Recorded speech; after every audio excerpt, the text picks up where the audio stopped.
വേനൽ കടുത്തതോടെ സംസ്ഥാനത്ത് വൈദ്യുതി ഉപഭോഗം സർവകാല റെക്കോർഡിൽ. ഇന്നലെ വൈകിട്ട് 6 മണി മുതൽ 10 മണി വരെയുള്ള പീക്ക് അവറിൽ ഉപയോഗിച്ചത് 5031 മെഗാവാട്ട് വൈദ്യുതിയാണ്. 2023 ഏപ്രിൽ 18-ന് രേഖപ്പെടുത്തിയ 5024 മെഗാവാട്ടാണ് മറികടന്നത്. 100 ദശലക്ഷം യൂണിറ്റാണ് ഇന്നലത്തെ മൊത്തം വൈദ്യുതി ഉപഭോഗം. വൈദ്യുതി ഉപഭോഗം ഈ നിലയിൽ തുടർന്നാൽ വൈദ്യുതിക്ഷാമം, സാമ്പത്തിക ബാധ്യതയടക്കം വലിയ പ്രതിസന്ധിയിലേക്ക് നീങ്ങിയേക്കുമെന്ന വിലയിരുത്തലാണ് കെഎസ്ഇബി.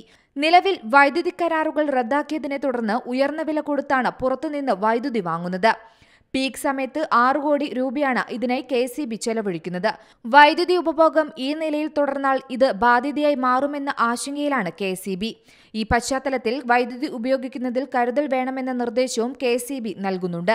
ആവശ്യകതയുടെ 30% താഴെ മാത്രമാണ് സംസ്ഥാനത്തെ ജലവൈദ്യുത പദ്ധതികളിൽ നിന്ന് ഉൽപ്പാദിപ്പിക്കാൻ കഴിയുന്നത്. ബാക്കി ആവശ്യമായ വൈദ്യുതി മുഴുവൻ സംസ്ഥാനത്തു പുറത്തുനിന്ന് ഉയർന്ന വില നൽകി വാങ്ങിയെത്തിക്കുകയാണ് കെഎസ്ഇബി ചെയ്തുവരുന്നത്.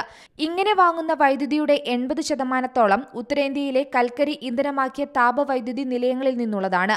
അത്യാവശ്യമല്ലാത്ത ഓരോ വൈദ്യുതി ഉപകരണങ്ങളും പ്രത്യേകിച്ച് പീക്ക് മണിക്കൂറുകളിൽ സ്വിച്ച് ഓഫ് ചെയ്യുമ്പോൾ വൈദ്യുതി ലാഭിക്കാൻ കഴിയുമെന്ന് കെഎസ്ഇബിയുടെ മുന്നറിയിപ്പിൽ പറയുന്നു. News desk, Zee Malayalam news.